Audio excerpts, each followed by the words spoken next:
Welcome in, everybody, to a Tuesday edition of Birds 365. I'm happy to have everybody here. Just 14 days away, everybody, from Eagles reporting to training camp. So just 2 weeks. It'll be 2 Tuesdays from now on July 23rd. Johnny Mac, good day to you. 59 days away now, Johnny Mac, from the Eagles kicking off in Sao Paulo, Brazil versus the Packers. How you doing on this Tuesday, Johnny Mac? Doing well. Yeah, T-minus 2 weeks. I'm focused on that before I get to the 59, Xander. We got to get through the grind first, but we're getting closer and closer, creeping up on us pretty quickly. So things should be ramping up pretty soon. Everybody's going to be back to work down there middle of the month. Yeah, we're getting close. Sure are getting close. Got some good topics today to talk about, Johnny Mac. One exercise I think our viewers are going to really like, that I'll ask you some questions, and then we'll have Bill Colarulo in hour number 2. So good stuff from Bill Colarulo. We'll have him in hour number 2 for 9:20. But Johnny Mac, I want to start it off with your SI.com. You started your training camp previews. You started on the quarterbacks. So we will start there. We will follow along in training camp preview. So if anybody is listening, make sure you go over to SI, check out Johnny Mac's articles. This one is titled Eagles 2024 Training Camp Preview, the quarterbacks. Johnny Mac, before we dive deep into it, what's your initial thoughts on the quarterback position as we head into training camp? Well, it's always the story, right? I mean, that's what the NFL is. It's a quarterback-driven league, but I think even more so this year with Jaylen Hurts and the Eagles because of all the upheaval on the offensive side. And let's be honest, his regression really for the first time in his career cost Brian Johnson and Alex Tanney their jobs. It's why Kellen Moore is here. It's why Doug Nussmeier's here. It's why Nick Sirianni had to take a step back to the 30,000-foot view, as he likes to say it. All of this is directly related. You can spin it any way you want, and you can talk about the collapse as a whole, but it really has to do with the quarterback, and that's where we are. So, to me, the biggest story of the 2024 season for the Philadelphia Eagles is how Jalen Hurts and Kellen Moore sort of meshed together. And I've been pretty upfront, and I continue to think that, look, I think there was an overreaction to Jalen Hurts' regression because I think it can all be tied to the turnovers, which I'm not dismissing. They're a big part of the game, but it was out of character. He threw 15 interceptions over 21 in 2022, 2 complete seasons. He threw 15 interceptions. He threw 15 last year. He's fumbled 9 times since he's been a starter every year. Tremendous consistency. 9, 9, 9, 9. He lost 2. He lost 2. He lost 2. Then he lost 5. Almost all of the explanations, again, if you look at the numbers offensively, they're strikingly similar. Almost all of the regression to the offense as a whole can be traced to those turnovers. Now, what's the root, though, Johnny Mac? Like I agree, it's turnovers, but you started the article, for the first time in his NFL career, Eagles quarterback Jalen Hurts took a step backward in 2023. I think anybody who's thinking about this objectively would agree with that sentiment. I know it's turnovers, but any diagnosis on why you think that might be? Well, they're all individual. I always say, you look at the fumbles and you have to break each one down because a lot of times, because of the way they accumulate stats, and there's a famous quote out there that says there's 3 kinds of, 3 kinds of basically statistics: lies, damn lies, and everything else, because you can spin it any way you want. Right. So, for instance, RPO, mesh point, that's always given to the quarterback. It might be Kenny Gainwell's fault, as it was on one occasion last year, but it's handed to the quarterback. That's number one. Interceptions, again, New York Jets, Jalen Hurts. That's a mistake by the quarterback. Seattle Seahawks, Jalen Hurts. That's a mistake by the quarterback. Other times might be a tip ball, might be a drop pass, might be getting on a receiver's body. You see it all over the league. It taps up a shoulder pad. It pops in the air. It's in there. That's not the quarterback's fault. So everything's individually related, but Jalen Hurts typically has been very ball security conscious. And I think it's going to regress back to the mean in a good way this season. Right. A lot of that is just, again, NFL teams don't like that term or word luck, but some of it is luck and some of it is bad luck versus good luck. Again, not the Jets play, not the Seahawks play. Those you got to clean up.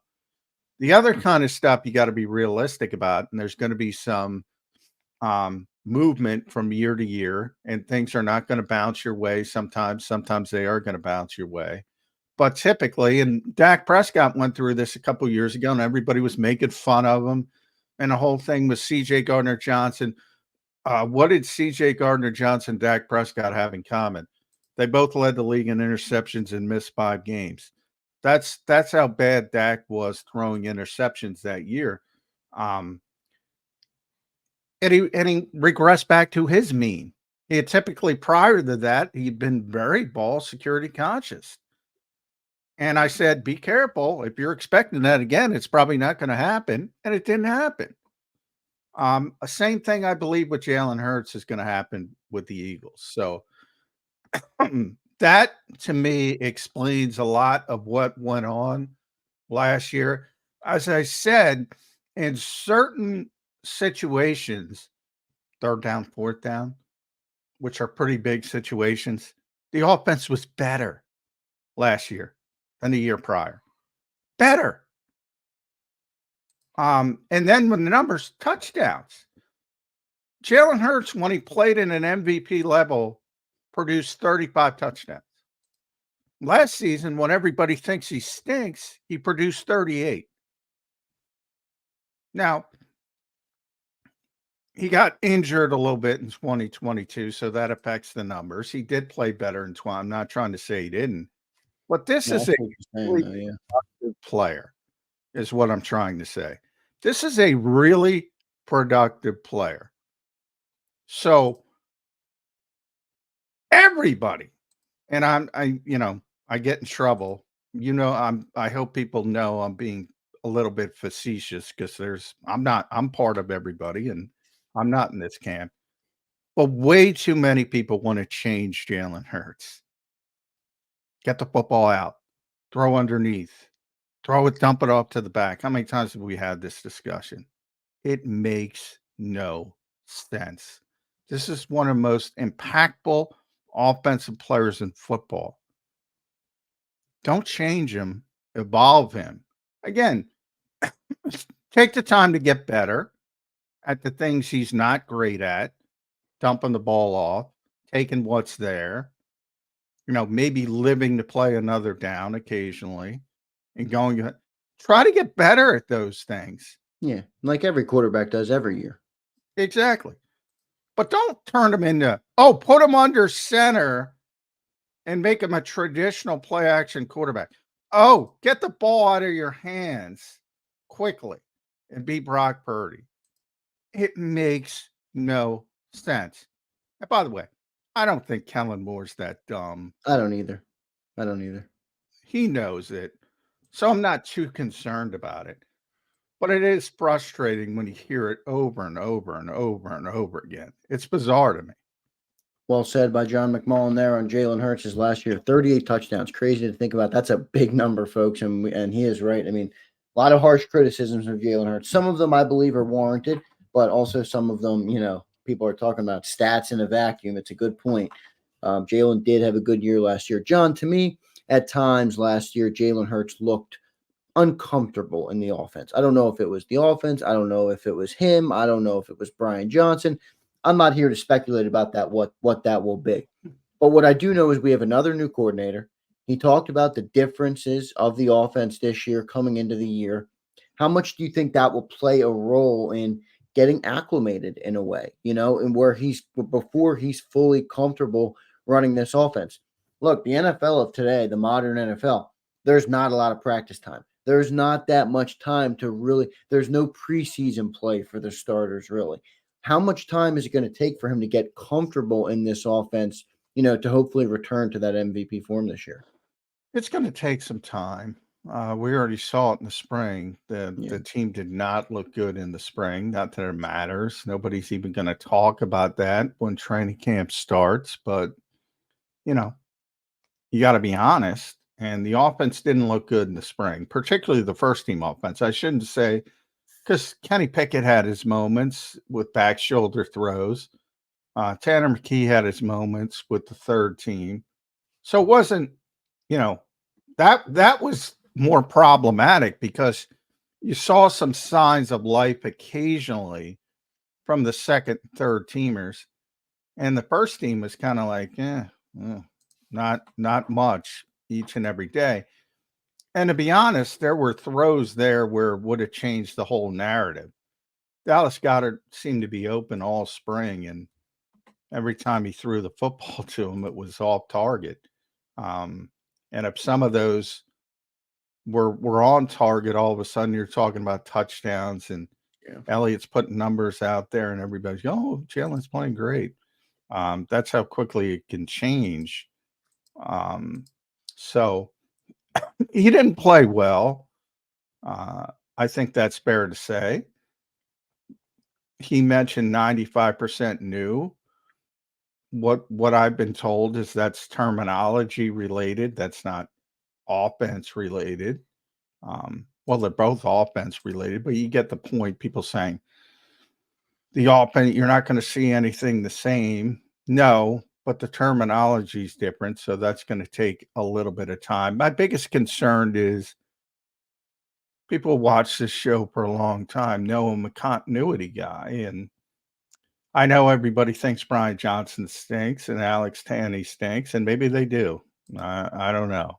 But I do know that one of the major problems with Jalen Hurts is he needs to be able to handle things better at the line of scrimmage. So when teams are blitzing and teams are overloading and teams are signaling, he's got to get to the right play more often. And he didn't do that enough last season. And now you're changing things on him again. So in theory, he's backing up before you got to get back to where he was before. And maybe we end up talking about he's not hitting his stride until 2025. And that's if he can keep things together, which is unlikely, which is part of the reason I don't like this setup. Because we said it, there's a big, how many times people say, is Nick Sirianni going to, what does he have to do to keep his job? Well, he's got to win a playoff game, right? Rube was out there writing that yesterday, and everybody agrees with him, right? He's got to win a playoff game. So if they don't win a playoff game, you got turnover again. And you're back at, that's why I don't like, and I don't think Jeffrey Lurie thought this out very well, to be honest. This setup. Yeah, we'll see how it all plays out, and welcome everybody in this morning already. Good amount of viewers in here. Over 100 on YouTube, over another 100 on our other social platforms. Welcome everybody in. Slagger, Paul, James, Eduardo, Twiz, Jason, A-Team, anybody I missed in the chat. Paul Mancini, Dank Bird Gang, everybody. We appreciate Stephen McKell, CZ. We appreciate each and every one of you guys being here this morning. Don't forget to drop a like on the show, as it's the best thing you can do to help us grow. So we appreciate all of you guys for being here. Johnny Mac, a point there that I want to ask about is, talking about some of the regression with Jalen Hurts. I'm sure you remember before the 2022 year, there was a litany of questions on our quarterback and whether he could be a franchise quarterback and whether he could throw the ball effectively in the NFL and the accuracy and the arm strength. That was one that drove me crazy, the arm strength conversation. Have any of those concerns or those things resurfaced based on what you saw last year? I think some of it, a lot of people criticize some of the downfield throws, the throwing into double coverages. Now that's different than arm strength and accuracy, but just those previous concerns that people have any of them become more prominent to you as we enter the year? No, my only concern is, again, the processing part of it. Um, I often, ever since he kind of talked about it in that one clip that went viral, I always point to the Tom Brady explanation of Yeah. essentially, how he graded himself, how Peyton Manning grades himself, how Drew Brees graded himself, and Philip Rivers he mentioned as well. And they're not about numbers, even though they had tremendous numbers and touchdowns and all that kind of stuff and yardage. They're about, um, did I get my team into the right play? That's what they grade themselves on. And that's what Jaylen needs to be better at. And he's still young. I think people forget he's not Yeah, man. he's not going to turn 26 until training camp. He'll turn 26 in training camp. He's still very young, and there's still room to grow there. And there's nothing wrong with that. But he's got to get better at it, and he's got to get more comfortable at it. And it's Too a hard thing to often, do, like you said, with the whole new offense now coming in. yeah. Well, that's part of the reason. I mean, I don't think it's a coincidence that his best year came the one time that he had the same guy, not for 2 years, but 1+ year, and bridging 2021 to 2022 as the play caller, Shane Steichen. I don't think that's a coincidence. Maybe the same thing would have happened 2023 to 2024.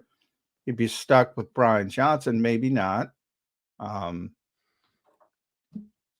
But continuity, I'm always going to lean towards continuity in this league because, look, if you're successful, you're not going to be able to have it. So, and I mean successful at a high level, as you saw, losing both of your coordinators. And I apologize, by the way, people, I have a cough and trying to get through it as best as possible. But when it comes to Jaylen and the continuity, look, if the Eagles go where they want to go in 2024, there's going to be change again from a good perspective.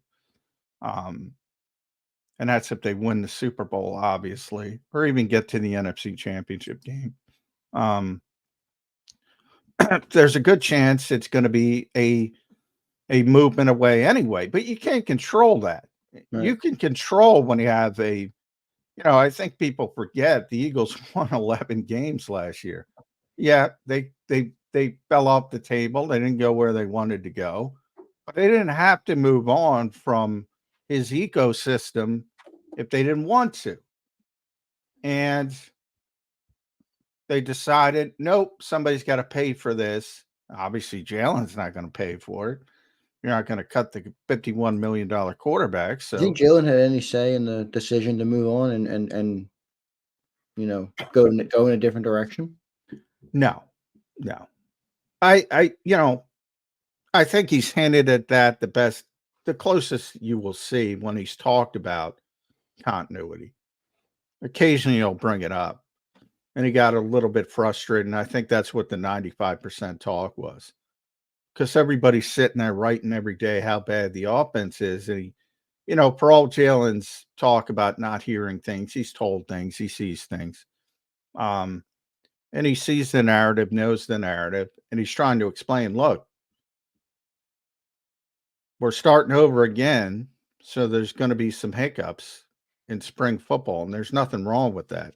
You're not trying to win practices. You're not trying to win periods. You're just trying to get better. And that's what he was trying to explain. 95% of the terminology is new. So, but to me, the key is improving and being able to handle things better at the line of scrimmage. And if he does that, the Eagles are going to be cooking with gas. Good breakdown there by John McMullen. We'll get into the backup quarterbacks, obviously, as we're previewing right now the entire quarterback room going into training camp. So just 14 days out, everybody. 14 days out from July 23rd which is the day our Philadelphia Eagles will report to training camp. So we will be following that all right here on Birds 365. Make sure you stay tuned, you like, and you subscribe to the channel. We will keep you posted the whole offseason, all training camp, all through the preseason, and all through the NFL season, which is right around the corner now, just 59 days away from the Eagles kicking off. Johnny Mac, how much what do you think of Doug Nussmeier coming into this year? How much impact will he have on this offense? How much will he be an asset to the quarterback, Jalen Hurts? What do you think of the hiring of Doug Nussmeier coming into the year? Yeah, I think it's a reaction to where they were and the fact that, I got a lot of Press Taylor vibes with with Alex Tanney from the perspective of, I lived through the Press Taylor era in Philadelphia where he was sort of lauded by the organization as a rising star. And then all of a sudden they struggled a little bit and he became a scapegoat. And all of a sudden he can't do this, he can't do that. I got the same kind of vibe with Alex Tanney. I remember Nick Sirianni talking about him at the scouting combine when he took over the quarterback's coach job, and he just talked about him in such glowing terms, and his future as a coach. Because remember, he came right off the field, basically.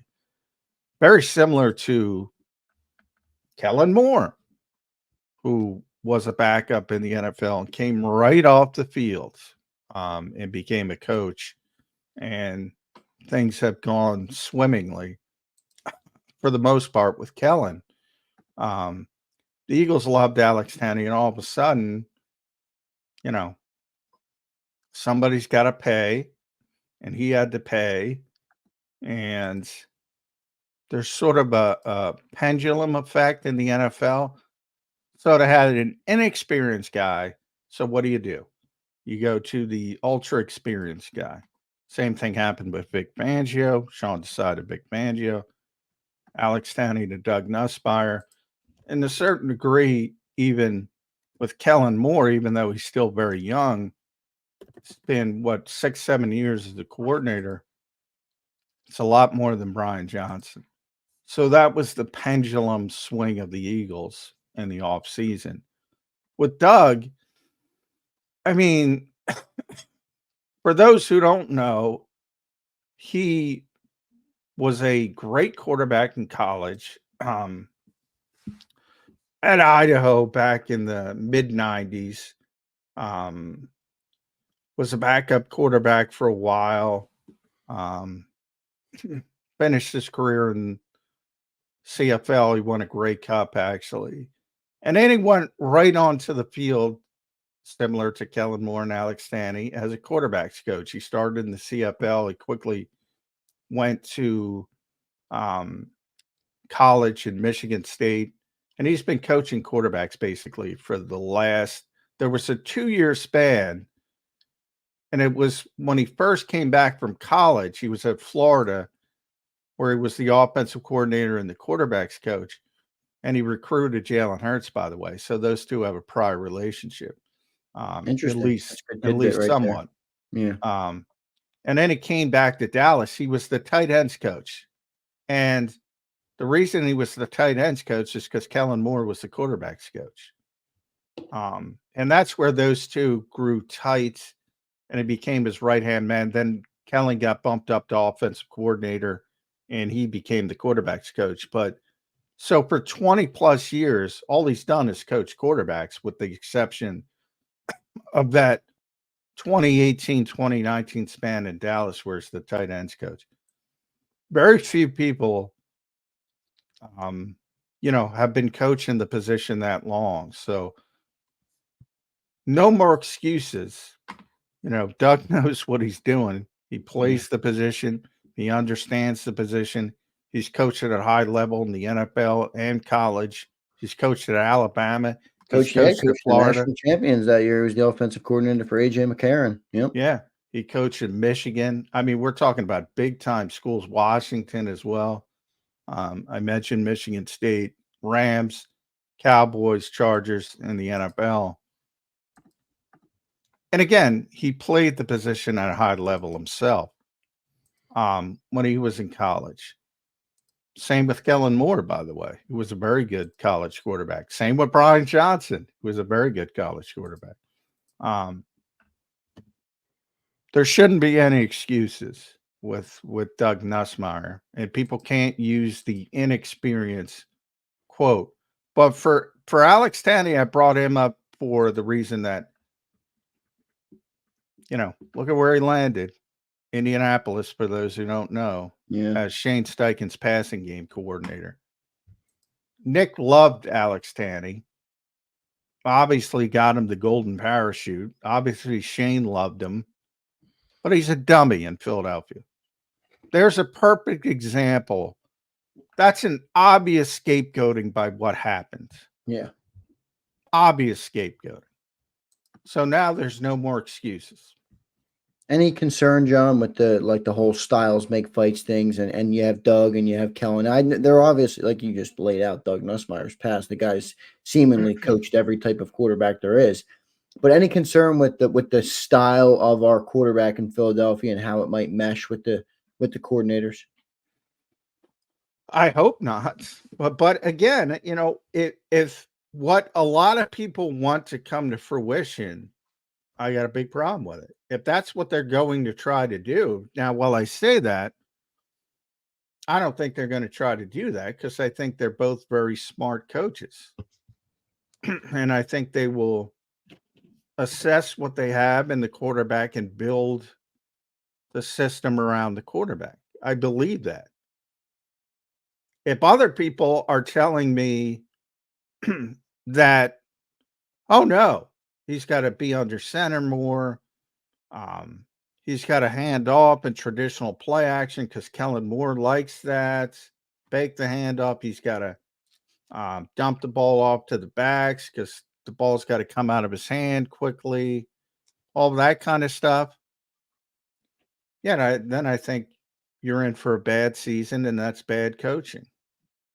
Should they try to get him better at the things that aren't strengths of his game? Absolutely. And that's part of what I think was going on this spring. Right. They have him drilling down those underneath throws, and it was ugly because he's not good at it. But they're trying to get him better at it.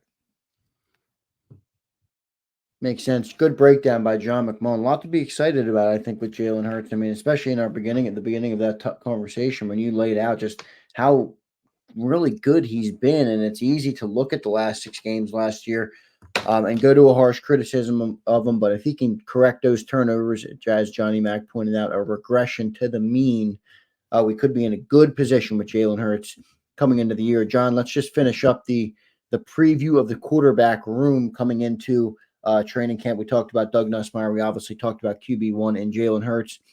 Backup, Kenny Pickett and Tanner McKay. Probably won't spend much time on them, as I don't think there'll be a huge impact on the team this year. But nice to have a good backup. What do you make of the backup QBs coming into training camp? Yeah, I think the Eagles are better equipped at backup quarterback this year than last year.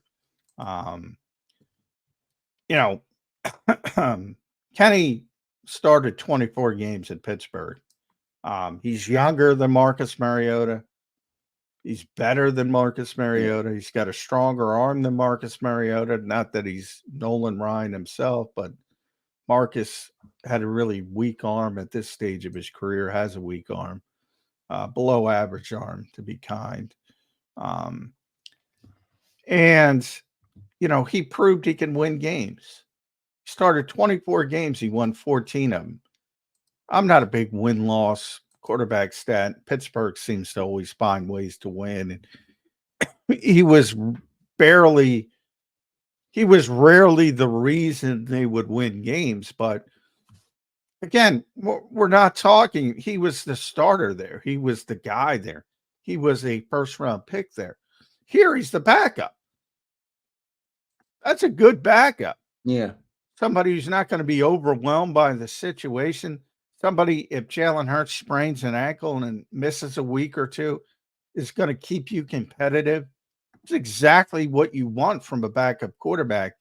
And, oh, by the way, he's young and he's cost effective, and you don't have to worry about going out and paying exorbitant amount of money for veteran backup quarterbacks who, to be honest, stink. Look at what Marcus Mariota did last year, which is basically nothing, thankfully, because Jalen Hurts was healthy for the majority of the season, or at least healthy enough to play. He got a raise to go to Washington. He got a raise. And the Eagles have Kenny Pickett now on his rookie contract for 2 more years. What they trade for Kenny Pickett? They traded people say they traded a 3rd round pick, but what they really traded was draft positioning. So they sent the Eagles got a 4th round pick, which I'm just looking it up real quick. Yeah, you're good. I want to get No it worries. right. So he was traded with a 4th round pick in exchange for a 3rd round pick. So it was 120 for 98. So basically, people say he was traded for a 3rd round pick. Well, no, he's traded for 22 spots of draft position. Right. So that's sort of how they manipulate it. So yeah, if you look at it, say they traded for that, that doesn't look that good. But really, they got a pick back and they lost 22 spots in the draft. It's a pretty good trade by Howie Roseman. Great value for a former first round, not former, but for whatever he was, 2021, I want to say, or 2022 first round draft pick. Obviously didn't fully live up to the expectations in Pittsburgh, but they got their own problems over there. I like Kenny Pickett as a backup. I feel comfortable if something were to happen, God forbid, we obviously do not want that to happen to quarterback 1 Jalen Hurts, but this is the NFL. That's what happens. We got to talk about it. If Jalen did go down, I think Kenny Pickett would be pretty dang good with this in Kellen Moore style of offense. Well, I'll tell you what, in the most catastrophic circumstances, which you don't want to happen, I do believe there are certain instances, certain teams where if they lose their quarterback, the season's over. Exactly. Season's over. Would the season be over from a Super Bowl hope perspective? Yes. Most likely. We thought that with Nick Foles too, so I can't rule it out completely, John. Well, yeah. This is probably the wrong town to say that in, but yeah, remember you're talking to a Philadelphia fan who watched the backup quarterback beat Tom Brady. Yeah, but remember that was a very short span. If Nick Foles had to pay an entire season, I'm sorry, people, the Eagles aren't going to the Super Bowl. That's kind of what I'm saying with Kenny Pickett. But could they make the playoffs? Yeah, they could make the playoffs with Kenny Pickett. In this team, in this roster. Yeah. He won 7 and 5 both seasons as a starter in Pittsburgh. Yeah, and that offense in Pittsburgh is very uninspiring with Matt Canada. I think that they might have moved on from him now this year. But yeah, they have. Yeah, but very my uninspiring offense. Can he get to 10 and 7? Sure. Why not? 9 and 8, and you're in the playoff conversation. And he's got a way better cast here. I mean, yeah, exactly. So it's a good move by all fronts for the Eagles to go and get Kenny Pickett. John, let's just close up the quarterback. We're doing, for anybody that's just joining now, we're doing a full preview of the quarterback position as we are 2 weeks out from training camp. So we will follow along with John's SI.com articles, Sports Illustrated. Make sure you go and read John's work over there. Great article. His first edition came out. The 2024 training camp preview, the quarterback. So that's what we are doing now. We talked about Jalen Hurts, just talked about Kenny Pickett. Johnny Mac, let's close it out with Tanner McKee. Obviously, probably not going to see Tanner this year, but I think he's a good third-string quarterback. What do you make of him? Yeah, I mean, and we got to bring in Will Greer as well, because Will people knew his name because he played in college at Florida and West Virginia, and he was a 3rd-round pick. And he has a history with pretty significant history with Kellen Moore and Doug Nussmeier in both Dallas and with the Chargers last year. And when the Eagles signed him, a lot of people were like, oof, what does that mean for Tanner McKee? And the Eagles were really quick. I mean, really quick to say, oh, no. We like Tanner McKee. We like him as a developmental quarterback. And Will is basically here to be an extension of Kellen Moore and Doug Nussmeier on the field, in the meeting room. He knows what they want. He knows the system well. He can help sort of peer-to-peer, player-to-player, helping not only Jalen Hurts, but Kenny Pickett and Tanner McKee learn the system. But as I put in the article, you could put the pencil away and put it in pen. Jalen Hurts and Kenny Pickett, Tanner McKee are going to be the Eagles' 3 quarterbacks. And, you have the extended practice squad now. So you can even keep Will Greer as a practice squad. You can have veteran players on the practice squad if you want to keep them around. It's pretty evident that Kellen Moore and Doug Nussmeier think he has a future in coaching, probably. So, that's part of it as well. And he's sort of, as I said, an extension. But Tanner, had a really good spring, had one bad practice where I was a little bit concerned because he just looked off and he looked his mechanics. Yeah, I remember you came back. You said his mechanics look different and everything. Yeah. And I was concerned, are they trying to change him? And then they went right back and he was like his normal self. And he made a lot of plays. Again, third team. Got a strong arm, more traditional quarterback. So, you talk about catastrophes. The only way he's getting on the field is if both Jalen Hurts and Kenny Pickett get hurt. But, then you can see some of the stuff that so many fans want to see. This is a traditional 6'6" play action quarterback. You'll have him under center. Smart guy too out of Stanford. Yep. Yeah. But yeah, big arm. And that's what you want. You want a young guy with some upside as your third quarterback, developmental quarterback. At least that's what I would want. I don't want a veteran that can't play as your third string quarterback. And he's a good developmental prospect, and that's what you want in that position. Yeah, I like the direction the Eagles went this year with backup quarterback compared to what they did last year with, I never wanted to move on from Gardner Minshew, but obviously I understood the business. Well, you had to. Yeah, right. You had to, but I never liked the Mariota move. I just thought the guy, I thought he was washed a little bit, and he kind of proved that he was a little bit. His arm's no good. So I like the direction they went. Good wrap there. Good preview there of the quarterback position. For anybody that missed the start of the show, Johnny Mack laid out a very good case for why you can be optimistic still on Jalen Hurts. I understand the concerns coming off of last year, but still a lot of reason to be optimistic that QB1 turns it around and has another big season this year. We'll see how it all meshes together. We'll go to our first commercial break. Thanks, everybody, for being here this morning. Suplex and Callie, James Carver, Joho, Keese, everybody, Show Enough, everybody, anybody I missed. I really appreciate all you guys being here this morning. I got 2 good questions for John coming out of the break, and then we'll have Bill Colarulo in hour number 2 to break it all down, prepare for training camp with Billy C. So stay tuned, everybody. Birds 365. We'll be right back. If you missed any of today's show on the JAKIB Media channel, listen to the podcast on your way home. Available on YouTube, Apple, and Spotify.